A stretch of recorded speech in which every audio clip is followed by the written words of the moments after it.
చర్మకారుడు రాత్రి అంతయు దత్తదిగంబర దత్తదిగంబర శ్రీపాద శ్రీవల్లభ దత్తదిగంబర అని సంకీర్తనము చేయుచుండెను. నేను మంచం మీద పడుకొని ఉంటిని. అత్యంత శ్రావ్యమైన ఆ నామమును వినునప్పుడు నా హృదయము ఉప్పొంగెను. ఆత్మ సంబంధము చేత చర్మకారుడు నాకు గురుబంధువు అగుట వలన వాని యందు ప్రేమ ఉప్పొంగసాగెను. మరు క్షణములోనే నేను ఉత్తమ కులమునైన బ్రాహ్మణ వంశమునందు జన్మించిన వాడిననియు అతడు అంత్యకులజుడైన చర్మకారుడనియు బాధ కలగజొచ్చెను. శంకరభట్టుకు చర్మకారుని ఉపదేశము.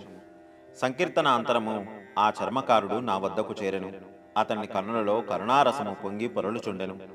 అతని నేత్రద్వయము ఆత్మానుభూతిని సూచించుచున్నట్లుండెను.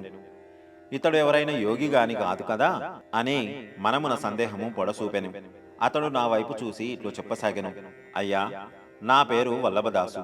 నేను చర్మకారుడనే, అంత్యజుడనే, సందేహము లేదు. అయితే నేను మీకు కొన్ని సంగతులను చెప్పదలిచినాను. మీ పేరు శంకరభట్టు అనియు, మీరు శ్రీపాద శ్రీవల్లభుల వారి దర్శనమునకు వెలుచున్నారనియు, అంతేగాక మీరు కాకుల చేతను సర్పముల చేతను ఎందులకు బాధ పెట్టబడినారో కూడా నాకు తెలియను అనెను. నేను దిగ్భ్రాంతికి లోనైతిని. బహుశా ఇతడు కొంత జ్యోతిష విద్యలో పరిశ్రమ చేసి పాండిత్యమును సంపాదించననుకొంటిని. వెంటనే వల్లభదాసు ఇట్లనెను. అయ్యా, నేను జ్యోతిషులను కూడా కాను. శ్రీ పీఠికాపురము పాండిత్య ప్రకర్షగలిగిన వారికి పుట్టినిల్లు.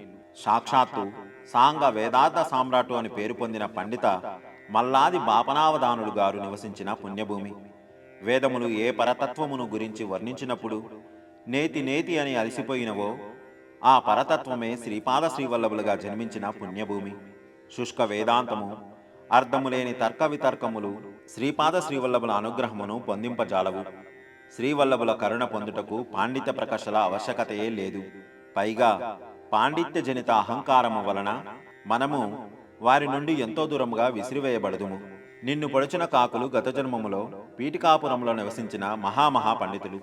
వారు శ్రీవల్లభుల దివ్యతత్వమును గుర్తించలేక, వారిని దత్తప్రభువుగా గమనించలేక జీవితం అంతయును వ్యర్థము గావించుకొనిరి.